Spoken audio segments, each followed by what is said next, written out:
voltagem.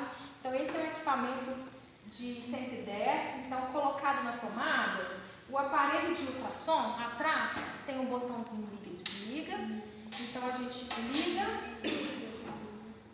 Bom, então em termos de parâmetros, pode ficar aqui ao meu ladinho, tá? O que a gente tem, tá? A gente tem a frequência, lembrando que eu posso estabelecer 1 ou 3 MHz de acordo com a profundidade, né? Então, primeiro eu tenho que saber mais ou menos se esse tecido que eu quero que receba essa onda sonora, se ele está a mais de 1 centímetro de profundidade ou não, tá? Então, caso ele esteja, eu trabalho com uma frequência de 1. Se ele tiver mais superficial, com menos de 1 centímetro, eu trabalho com 3 MHz, né? Então, estabelecida a frequência, aqui eu tenho a intensidade, lembrando que é em watt por centímetro quadrado, né? Eu tenho uma variação nesse aparelho de 0,1 até 2 watt por centímetro quadrado, onde eu estabeleço também previamente. Então, eu tenho que saber se eu quero trabalhar com um tecido que está na fase inflamatória ou se está na fase de cicatrização e maturação tecidual. Para cada uma dessas fases, eu tenho que estabelecer a dose. Lembrando que no tecido-alvo, aquele que vai receber, né, a dose, se tiver na fase inflamatória, eu vou trabalhar com menos de 0,2. Se tiver sem inflamação, então eu posso trabalhar com efeito térmico mecânico, portanto a dose acima de 0,5. Então, só mostrando que a intensidade é aqui, e os botõezinhos aqui, ó, laterais, aqui eu tô aumentando, tá vendo? A intensidade. Ou diminuo nesse aqui, tá? Então, tá vendo que antes de vir para o aparelho, eu tenho que colocar no papel, planejar como é que vai ser a minha sessão, né? Porque vir aqui e colocar os parâmetros é bem tranquilo, né? Então, esse é o parâmetro intensidade. O modo, nós temos então o modo contínuo, lembrando que aqui eu tenho efeito térmico e mecânico. Clicando novamente, aqui ó, ao lado, eu tenho pulsado a 50%, pulsado a 20%, pulsado a 10%, tá? E o timer representa o tempo de terapia que também eu tenho que planejar antes da aplicação do recurso, levando em consideração aquela regrinha de 3, de 1,5 para 1 a 2 minutos e eu podendo progredir até 3 minutos por 1,5. Para isso, eu tenho que saber o tamanho da área a ser tratada, né? Então, conhecer a era do cabeçote, vamos ver se esse aqui... Bom, esse cabeçote, por exemplo, não está escrito aqui o tamanho da era.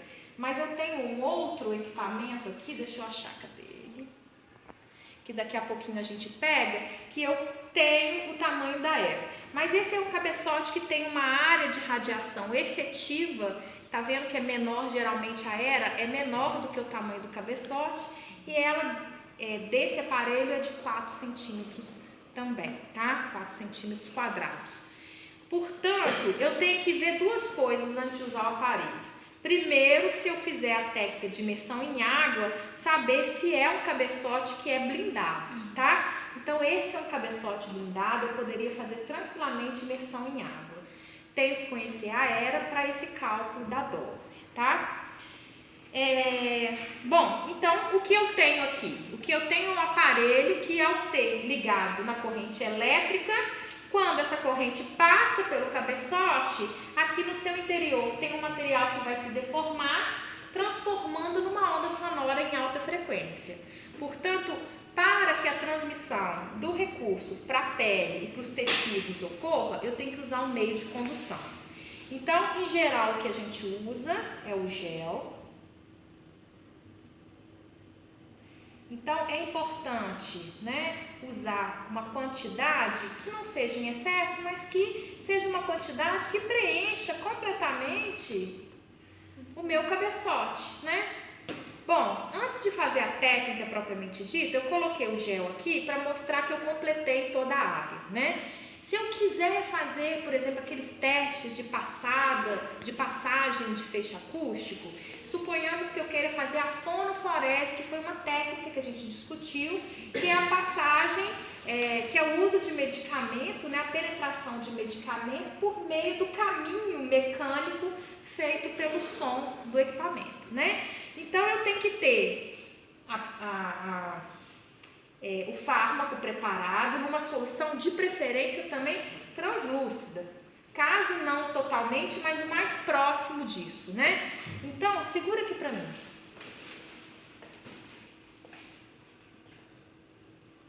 Aqui, pode ficar de frente para os colegas, deixa eu ficar mais fácil. Isso. Então, aqui, primeira coisa que eu fiz foi preencher para mostrar o quantitativo. Na sequência, a gente vai circundar o cabeçote. Ó. Faço tipo um copinho, né? Eu gosto de pôr 2 camadas para ficar mais durinho.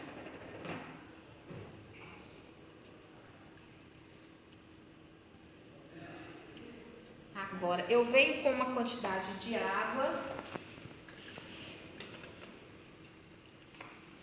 preenchendo até a bordinha da primeira. Pode chegar aqui pertinho. Eu preenchi com água. Eu vou repetir para vocês, tá? Só pra gente fechar. Então, eu coloquei aqui a frequência de 1 MHz, coloquei o modo contínuo.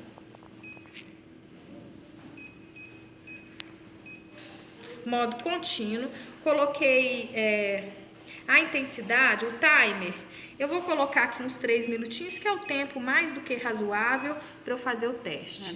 Não tem problema sair um pouquinho, não. Agora eu vou aumentar a dose, né, a intensidade. Começou já alta. Bom, tá com 0,1, eu vou começar a aumentar, ó.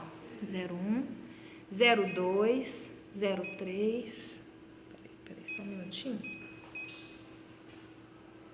Deu aqui. Bom, vou começar, tá? 0,1, 0,2, 0,3, 0,4. Ó, tá agora com 1 watt por centímetro quadrado. O que é importante observar? Se a distribuição ela tá uniforme ou não, né? Tá mais em volta da era do cabeçote, tá vendo? Então, à medida que a gente aumenta, ó, 1.1, 1.2, 1.3, 1.4, 1.5, 1.6, 1.7, 1.8. Aqui já deve começar uma nebulização, ela é muito difícil de ser vista. Em geral, você tem que colocar até uma coisa mais escura para ver a fumacinha subindo. Mas a gente está vendo que está tendo a passagem, que parece que está distribuída à medida que aumentou e intensificou, né? Então, esse é o teste de passagem de feixe acústico. Pode parar.